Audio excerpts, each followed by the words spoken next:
Hello, everybody. How's it going? Welcome to the Jessie Marie Does Stuff podcast. I am your host, Jessie Marie, or you can call me Jessie. I can be found on Ravelry as Hokie Knits. That's Hokie Knits. I am also on Instagram as Jessie Does Stuff, and all of that I'll have scrolling along the bottom here so that you don't have to quickly, furiously write that down if you're interested in finding me. That sounds creepier than I mean it to. Anyway, we'll roll with it. So this is the very first episode of the Jessie Marie Does Stuff podcast. And a part of me wants to take the time to introduce myself, and a part of me doesn't want this to be like a 2-hour long podcast where I ramble on and on about myself. So I'm going to tell you little bits and pieces as we go along. This podcast is going to be a multi-craft or a multi-hobby podcast because I knit, which is kind of what fueled the idea to do a podcast. But I also cross-stitch, and I am also a big reader. I read a lot. So I just kind of decided to take all of these things and smash them up into one podcast. I had a 100% knitting podcast about a year ago, and it flopped miserably. And the reason for that is I think really the reason that I failed is because I got too hung up on the fact that I knit very slowly.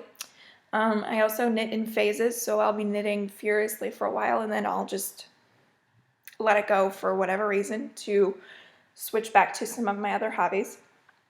And so I was feeling a little bit down about myself with the knitting podcast because I was not making things fast enough to maintain a podcast. And really, it was mostly a stash acquisition podcast because all I did was buy yarn. And so 75% of my episodes were me talking about the yarn that I bought. And I didn't feel like I was contributing to the knitting community by showing off yarn that I bought. That didn't seem to add anything. And so I let the podcast go. And then, let's see, Doodlehead Stitches is a blogger that I've followed for a very long time. She recently started recording for a podcast, and I will be sure to link it in the down bar as well as in the show notes. And her podcast is multi-craftual. She quilts, she knits, she cross stitches, she crochets. Pretty much she does it all. And I was like, well, duh, why don't I, try to put multiple crafts into one podcast? I mean, it just makes sense. On top of the fact that my channel, if you're new to the channel, you will notice that I have 2 years worth of, give or take, videos purely about cross stitch. And so I'm used to sitting here talking to the camera, but talking to you all. And so it was just like I needed this to happen, and then I needed this to happen, and then I could put them together. So that's kind of why we're here. So I will give you 3 facts about myself. Number 1, I am a Hokie. That is evidenced by I will always be wearing my necklace. My Ravelry username is based on the Virginia Tech Hokies. We are a Virginia Tech family here. I even have my cup of water here.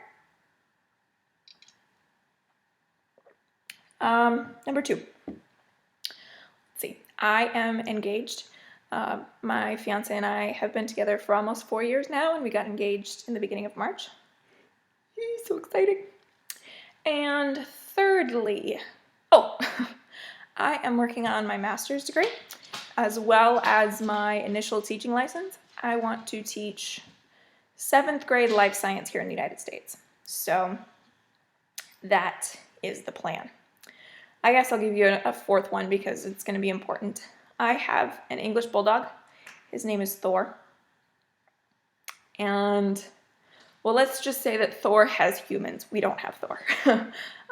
He kind of rules the roost. And so you will probably hear him clacking around. We have hardwood floors, and he's got long nails, and he gets into everything. So if you hear him clacking around, that's him. He might even try to make an appearance. Who knows? So let's go ahead and get started. So the way that I'm going to format this podcast is that I'm going to talk about each of my hobbies in segments. And so first we're going to talk about cross stitch. I'm going to show you the projects that I've been working on for the last week, and then any sort of stash acquisitions that I have. Then I will move on to knitting, and I'll talk about my works in progress that I had been working on for the week, as well as my stash acquisitions there. And then I'm going to talk about books.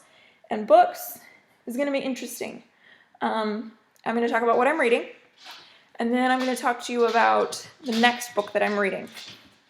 And then if I have any new books added to my forever growing library. So yeah. Also, I have 19 cross stitch whips and at least 10 knitting whips. I'm not going to show them all to you today. It's silly to show them all to you. So I'm just going to show you what I've been working on for the last week, and then we'll take it from there. So the first thing, we're going to move on to cross stitch. I've got my notes here, so if you see me looking down, that's what I've got there. My first work in progress for cross stitch. This is the Passion Ricomo, is the designer, and it is a stitch along hosted by Laura. And the name of the design is Under the Moonlight. And we are 14 of 16 parts in. Now, if you've seen my podcast before, my cross-stitch videos before, you know that this project is huge, and so it's a little unwieldy. So I'm just I'm gonna try to scan up so that you can see as much as possible in frame. And so that's pretty much where I'm at. So you see the big block of space there in the middle. Those are the last two parts. We have her face and the rest of her body. She's a mermaid. She will be.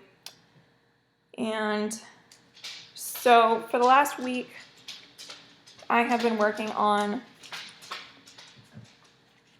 parts 13 and 14, which are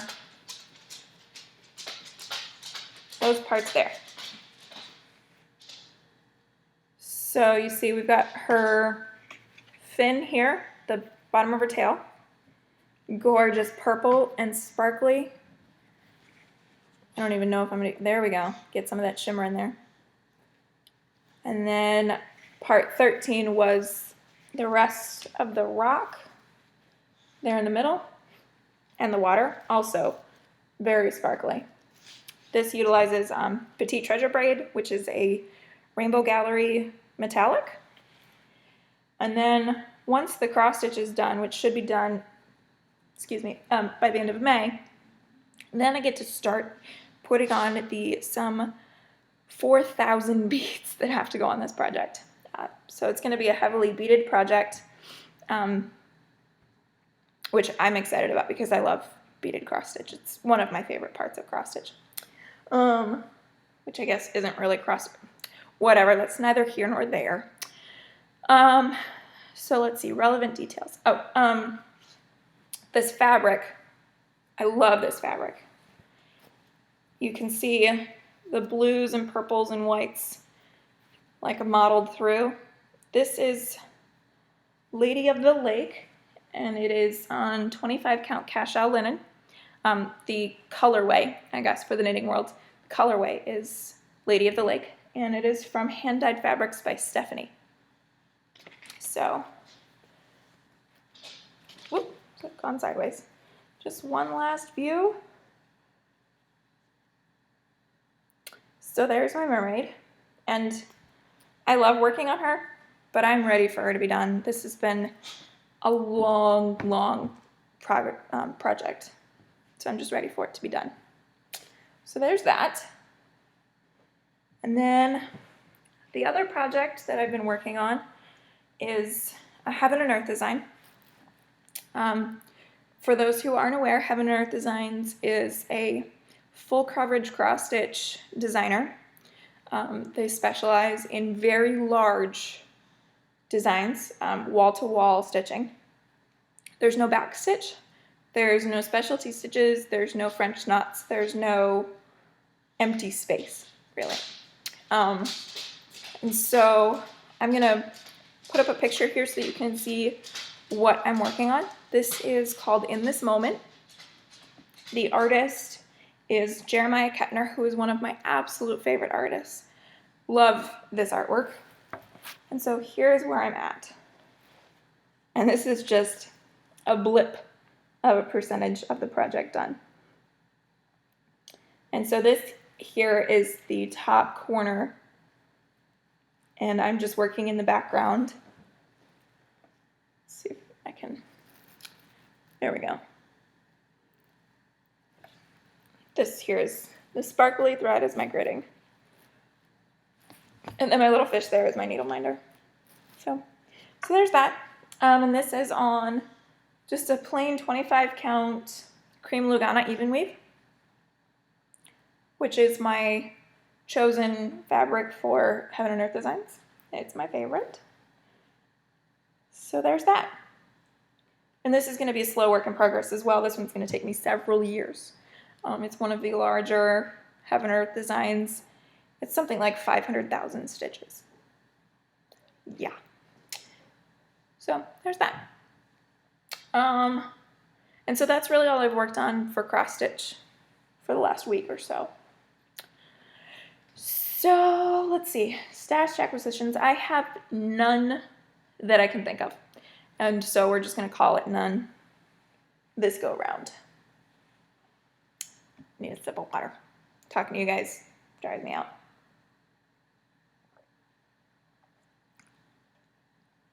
Good stuff. Okay. Knitting. So this is going to be the larger portion of the podcast, just because there's a lot to talk about. So I haven't necessarily worked on all three of these in the last week.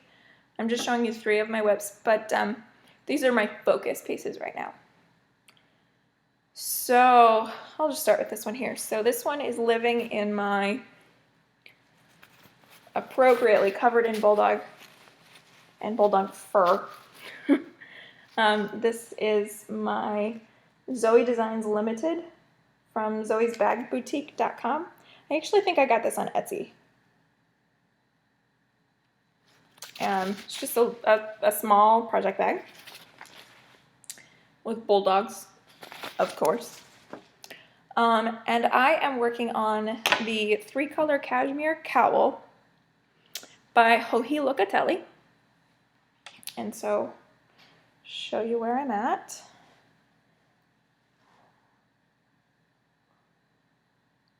This is such a fun knit. Oh my goodness. I love it. I'm a little bogged down by the part that I'm at now, but the knit itself is a lot of fun, and I can't wait to have the finished object to wear and stretch over my face.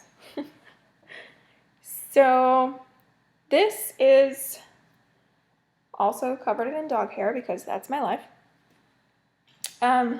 So let's see. This is, like I said, by Joji Locatelli. I am knitting it out of 3 skeins of Plucky Knitter Primo Fingering. And these are all a part of the Plucky Classics subscription. And so I am subscribed to Plucky Classics. And every other month we get the new colorway that they've dyed up. And my subscription is very basic. It's just 1 skein of Primo Fingering. Primo Fingering is their, it's a 75-25 blend of merino cashmere nylon. It's 390 yards of fingering weight. And the colors you see here, let's see, the dark green, which is probably going to show up too dark. Trusty white paper. Completely useless. Okay, well that was fun. This deep dark green is Manderley. The neutral is Heartstrings. And then the one that is impossible to photograph as well as show on camera is Move Over Darling. Now that's showing up way more blue than it is. It has a really, really nice hint of green to it. Let's see, is my face to it? Not really. I'm not white enough. This color is gorgeous, but I will never be able to accurately show you what it looks like. This is one of my favorites that Plucky has ever put out. And I've never wished that I had a bigger subscription until this color came out. Oh my goodness, I love it. So yeah, so that's that. And I am knitting this on US 2.53 millimeter needles. It's just a short circular. I think it's an Addy, maybe. I don't know, to be honest. I can't remember. So yeah, lots of fun. I have the band that I'm working on now is a great big long band of the Move Over Darling, and then I have a lace band, and then the ribbing at the top and the bind off. So I think that if I put in some good work, I could have this done relatively quickly. But I haven't worked on it in a little while. So anyway, so there is my 3-color cashmere cowl, and it's been a lot of fun. So just go ahead and drag that up. Okay. I have 2 projects living in this bag, and when you see the bag, you'll understand why. It's huge. This is my newest bag. This is from House Yarn. And this was a totally, the purchase of this bag is completely at fault of Mrs. Shu from the Innis Knit podcast. It's all your fault. I love this bag. I needed a great big sweater bag. And so I'm not really angry that I wasn't able to buy it, but nonetheless, love it. And the inside fabric is so cool. And then on the back of her tag, she says, "Have a sparkly day." She also sent along with the bag, a sweet little card with a note and a stitch marker. Just really, really cool details. So anyway, so because it's so big, I have 2 projects in here, one of which I'm hoping will be a finished object by the next podcast. And it is this behemoth. This is my honey cowl. Are you sensing a theme here with my colors, y'all? No, this was purely on accident. The colors are not what I thought they were going to be. So this is the honey cowl. The designer is Antonia Shankland. I am the last knitter on planet Earth to have knit a honey cowl. And I'm okay with that. There will be knitters of the future who will knit a honey cowl eventually. I'm currently holding up the caboose, and I'm okay with that. I am knitting this with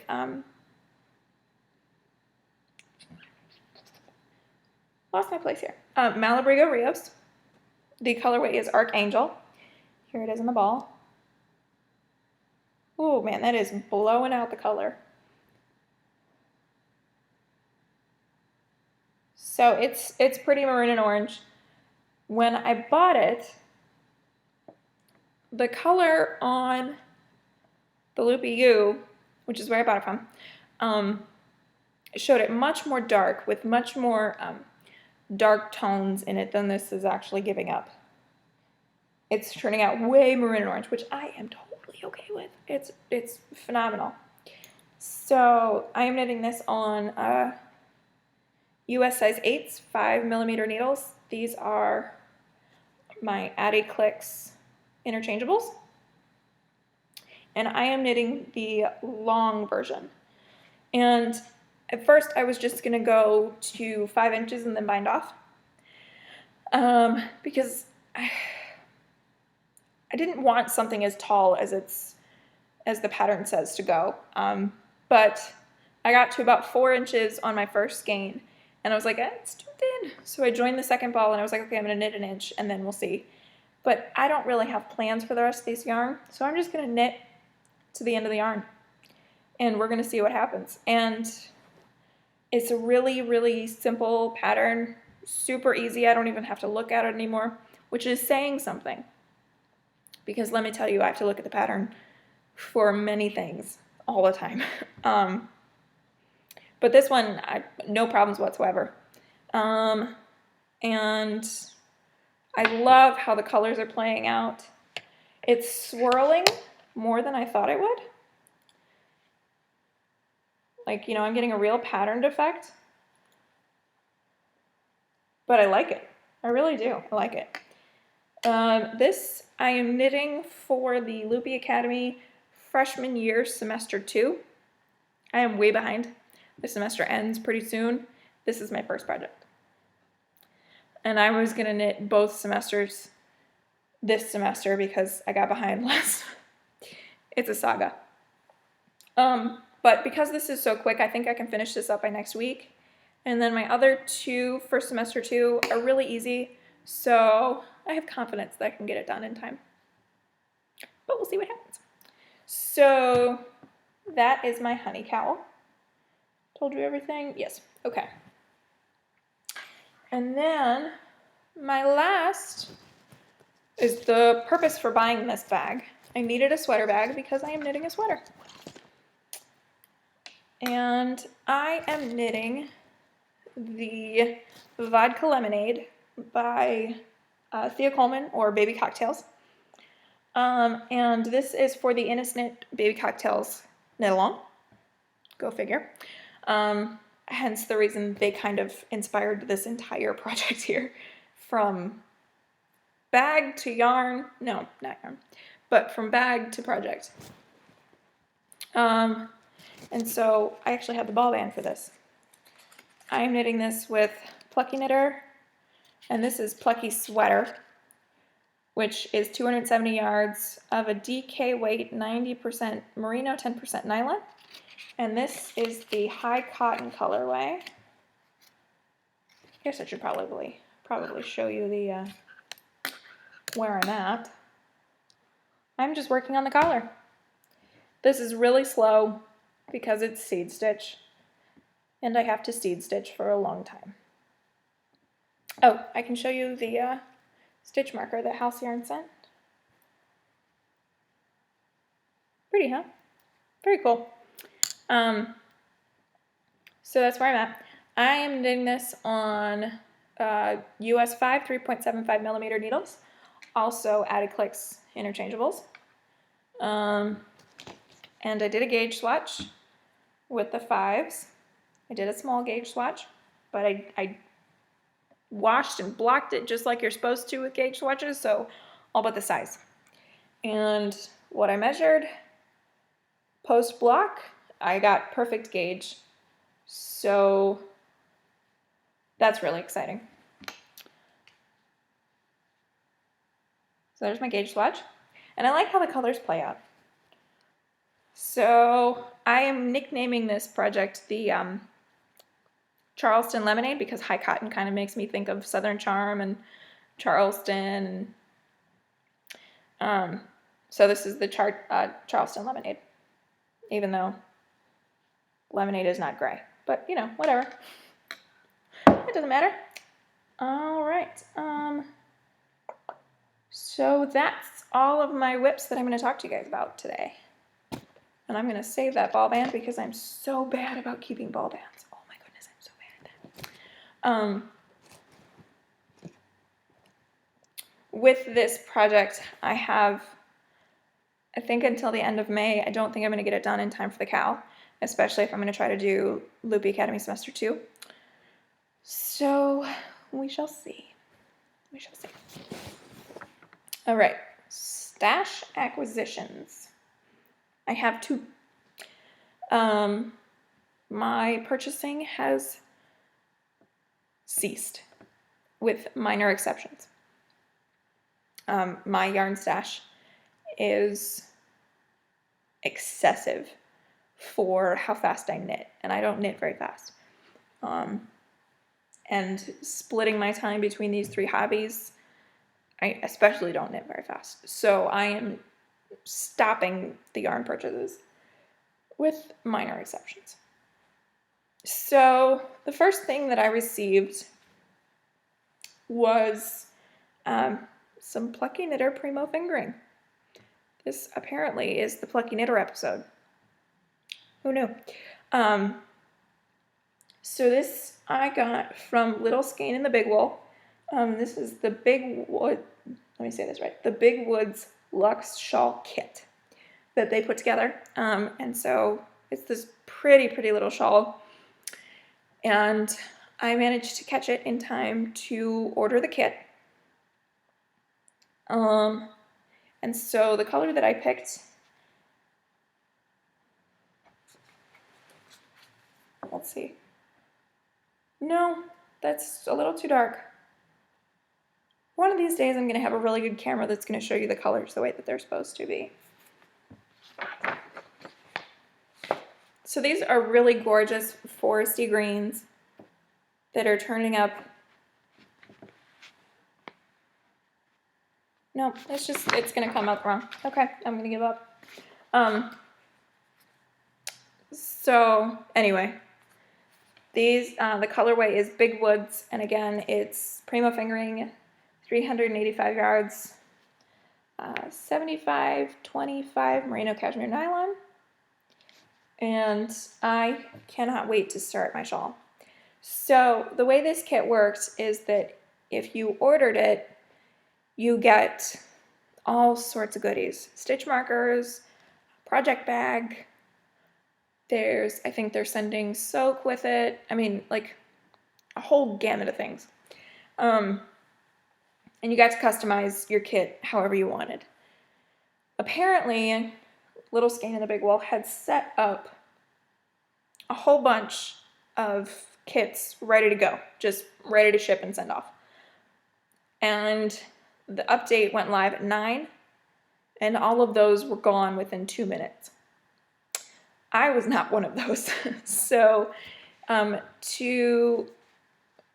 that all of us who bought the kit could start the cow, because it is being hosted as a knit-along, all at the same time, if you didn't order the kit in time to have one of those ready-made kits shipped, that she sent the yarn, and then the rest is going to come once it's made, because there's making involved. So I've got the yarn, but my project bag and stitch markers are on the way. So I'll show those to you when they get here.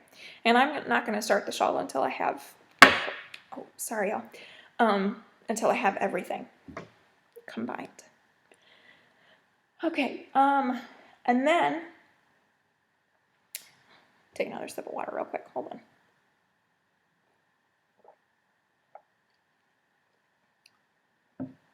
I need a straw. That would make that much easier. Okay, so I am a purveyor. That's not the right word. I am somebody who frequents the eatsleepknit.com yarn website. I do most of my yarn shopping from there, let's be honest. Contrary to belief from my whips, but whatever. This year, they have changed up their yarn-a-thon a little bit, and so they have knit-alongs that you can complete anytime throughout the year. And they have these badges that you can earn from doing various things, like if you have some unfortunate incident where you accidentally Mobius, that's stink. But you get these extra points, and then these points add up to additional prizes such as yardage and whatnot to use towards the yarn-a-thon. One of the badges, this is what I'm getting to, it's called Special Delivery, and it's yarn that you purchase on your birthday. My birthday was this past Saturday on April the 25th, and so I bought a skein of Malabrigo sock, and the colorway here is Lotus, and I love it. Lotus is actually my favorite flower. I wish that it was a wedding bouquet flower because that would be just fantastic, but it is not. And so it's lovely purples and blues, and this is screaming to be a shawl of some kind. So this is a kettle dyed, which I did not know until just now. This is approximately 440 yards of a fingering weight, and it is 100% merino, superwash. And as I said, this is begging to be a shawl. I cannot wait to make with this. And that color's showing up pretty accurate. It's a little bit darker than it's showing there, but it's pretty accurate. I love it. Very pretty. So that is that. And so those are all of my yarny acquisitions. No, I'm going to let that one go. I have some yarn on the way. My Plucky Knitter Primo subscription is coming, and it should be here before I podcast next week, so stay tuned for that. And it is inspired by Ferris Bueller's Day Off, which just makes me so happy. But anyway, keep moving. So that is all of my yarny, knitty goodness. So let's talk about books. So I have one book that I'm actively reading, one book that I'm getting ready to start probably tomorrow, maybe on Saturday, and two books that arrived in the mail about 32 minutes ago. If you're looking at the clock, it says that I'm at roughly 32 minutes recording, and that's because they arrived just before I started recording. Yeah, so anyway, so I am currently reading, sorry, it's a heavy lift. It's a big book. This is George R.R. Martin's A Dance with Dragons. This is book 5 in the A Song of Ice and Fire series. Many of you know it as A Game of Thrones. This is the book that the events of this book, or at least the first half of this book, go along with book 4, but he split them into 2 books because the length was like something like 2,000 pages. And 1,000 pages is a lot, which, by the way, this one is 1,000 pages. So he split them up into 2 books. And so the events that I'm reading now are happening, it sounds weird to say that, but they're happening at the same time as book 4. So that is that. I am loving this. I just started this 2 days ago, and I'm not a lot, but like 130 pages in, and this is not, it's not like flip through it real fast reading. I mean, there's details that you can miss, and the story is so rich. His characters are so complex. He toys with your emotions. He makes you think things are important that aren't, and he makes things that are important seem trivial. So you're constantly playing this guessing game, like, ooh, is that going to mean something later? Or, oh, he's dead because he decided to do that. Or, main character, totally safe, not this guy. I mean, if you've seen the show, you understand that nobody is safe in Martin's world. Main character or not, could be in trouble. Favorite or not, tough. That's life. So anyway, like I said, really enjoying this so far. I am always one of those people that likes to read the book before I see the film adaptation or the TV adaptation. But the new season of A Game of Thrones started airing a couple weeks ago, and I couldn't wait. So it's interesting to read the book while watching the show because you get a sense of what the show deems important. There are some differences, and so it's interesting to see what might be bigger to the plot than what you might think. I'm not explaining that right, but I don't really want to give spoilers, so I won't. So anyway, so that's A Dance with Dragons. And the reason that I haven't read this yet is because book 6, Winds of Winter. Winds of Winter was supposed to come out October of this year. It's not any longer. It's looking more like a 2016 publication date. It got pushed back, I want to say several months ago.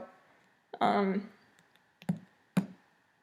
mean, you know, there are authors that can write on deadlines, and there are authors like George R. R. Martin that tell publishers, I'm going to write it when it's ready.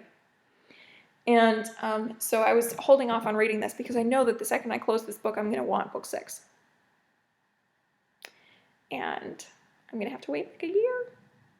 So anyway, I can handle it. Worse things have happened. So that is that. And that's really all that I'm putting my reading energy into. I'm trying to actually read this book as opposed to listen to the audiobook. I listened to the audiobook for book 4 because book 4, quite honestly, was boring. I get tired of the craziness that is personified in Cersei Lannister. I just get tired of it. So I got tired of reading book 4, and so I just listened to the audiobook while I crafted. I'm going to try to actually read this one because I really enjoy the reading experience. It's really important to me, and I don't really want to go into why it's so important to me, but just know that actually reading it is really important. So that's that. The next book that I'm going to read is on my Kindle, which I have on my iPad, and it is a book that's not quite yet published, but I have an e-galley for it. So this is called Made You Up by Francesca Zappia. If I'm pronouncing her name wrong, I'm sorry. And this book intrigued me from the moment I read the synopsis. So this book is about a girl who has schizophrenia, and sort of dealing with what is reality and what isn't, and trying to navigate between the two. It's told from her perspective, so it's an unreliable narrator, essentially, which is one of my favorite things that authors do. I love unreliable narrators because it makes it twisty and it makes it honest. Because, I mean, let's face it, if somebody who has schizophrenia and is dealing with the issues of reality versus non-reality, you don't want them to sound like I'm trying to think of the way to put this. You may not necessarily trust everything that they have to say. And so you don't want, like, a main character who is suffering with this to... Do you understand what I'm saying? Or what I'm trying to say? You're shouting at me that I'm saying wrong, and I hear you. I am. I like that it's more honest, that she's unreliable. So we'll leave it at that. So interesting to see how that plays out. That is going to be published on May the 19th, and I'm trying to read it before the publication date so that I can put up my review ahead of time.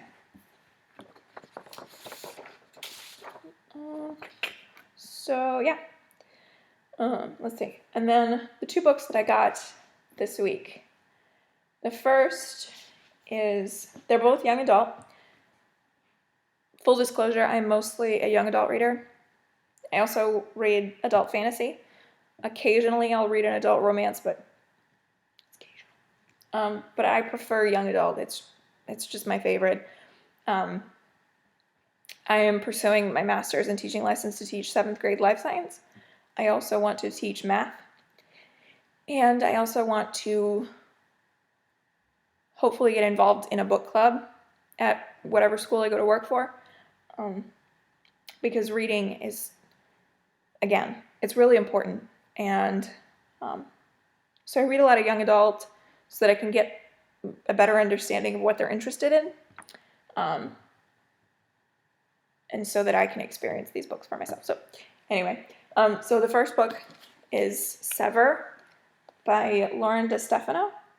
This is the third book and final book in the Chemical Garden trilogy. And I haven't read it yet. This was published, I think, in 2013.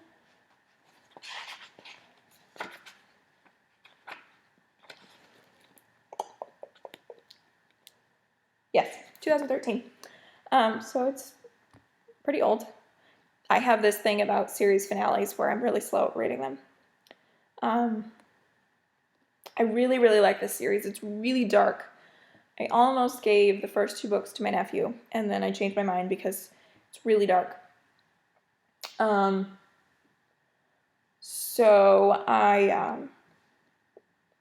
I really enjoy it. I really, really like it. And I'm curious to see how it all plays out. I love these covers. There's strange art on them. Just weird stuff. Stuff you wouldn't normally see together. Lots of apples, an airplane, and then the stereotypical white girl in a pretty dress on a cover. This bothers me with young adult literature. This is the constant theme among covers, and I don't like it. I prefer books that are gender and ethnicity neutral, at least by the cover. And I prefer books that are diverse for the characters too. So anyway, so this book, An Ember in the Ashes by Sabaa Tahir. This is a young adult standalone fantasy. From what I understand, it's young adult verging on adult. Not new adult, which is this like college age audience, but like this mesh between young adult and adult. Because it's really dark and really violent. This book has been billed as Game of Thrones for teenagers, which is, awesome, and obviously drawing me in. I'm already obsessed with Game of Thrones. Bigger than that, it has been blurbed by Brandon Sanderson, who is a big part of the fantasy writing world. I have several of his books, have yet to read them, but nonetheless a big name in the fantasy genre. And for him to blurb this book, it immediately piques interest. So I'm really looking forward to this. This just came out last week. No, earlier this week. It just came out on Tuesday. And I'm really looking forward to this. I've been looking forward to reading this book for a long time. All of my efforts to get an advanced copy failed.